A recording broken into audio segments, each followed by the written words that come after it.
Samantala, sinusuri na ng mga otoridad ang mga Pilipinong sakay ng cruise ship na naitalang may dalang hantavirus. 3 nang naiulat na nasawi sa naturang virus na sakay mismo ng barko. Sabi naman ng Health Department, wala raw sintomas ng hanta ang mga Pinoy na sakay ng MV Hondius. Narito ang balita ni Vanessa Cleopas.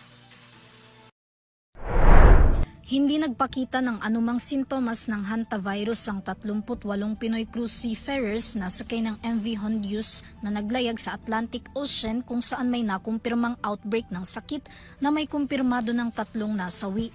Ayon sa Department of Health o DOH, kasalukuyan ang dumadaan ng pagsusuri ng mga nasabing Pinoy. Nagkahiwalay na rin daw ang mga ito sa iba pang mga pasaherong sakay din ng barko. Batay sa World Health Organization o WHO, aabot sa 147 individual ang sakay ng MV Hondius na binubuo ng 88 pasahero at 59 na crew members.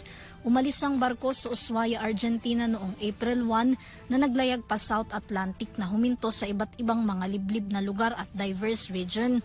Kaya't hindi na matukoy ang lawak ng naging pakikipag-ugnayan ng mga pasahero sa iba pang mga lokal.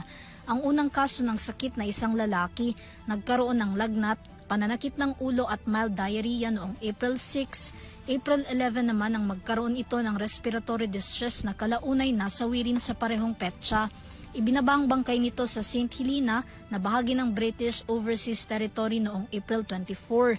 Kasabay nito ang close contact ng pasyente na isang babaeng matanda na nagkaroon din ng gastrointestinal.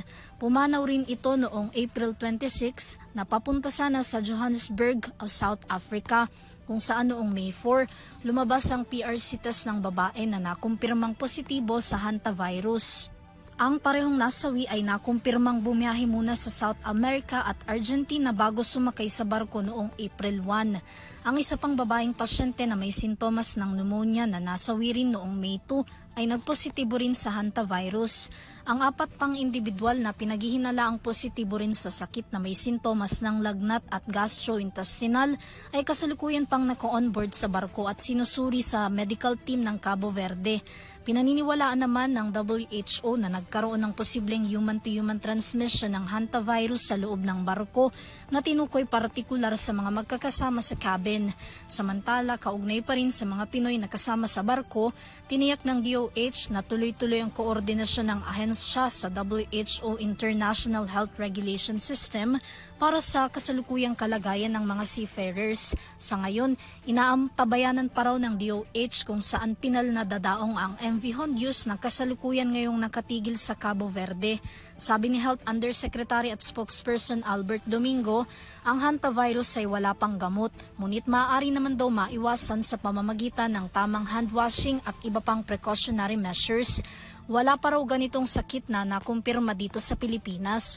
Ang mga sintomas naman ng hantavirus ay karaniwang kahalintulad sa leptospirosis gaya ng pananakit ng katawan, lagnat, pananakit ng ulo at tiyan.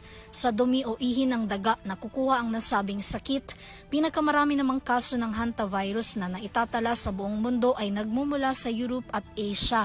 Kada taon, umaabot ang mga naiulat na kaso nito mula 10,000 hanggang 100,000. Para sa EuroTV News, Vanessa Cleopas, sumasaludo sa bawat Pilipino.